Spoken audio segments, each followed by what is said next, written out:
ஒரு முறை தமிழ்நாட்டில் மத மாற்ற தடை சட்டம் அப்படின்னு முதல்ல வந்தது.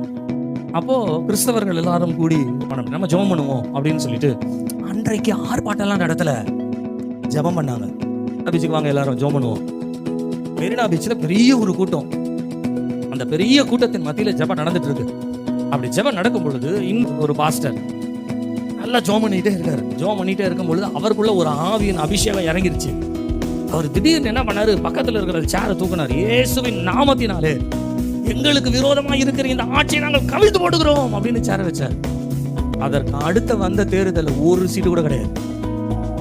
சரித்திரத்தில் நடந்தது நான் சொல்றேன். ஆனா இன்னைக்கு முட்டி முட்டி மோதிட்டு இருக்கிறோம், ஒண்ணுமே நடக்கல.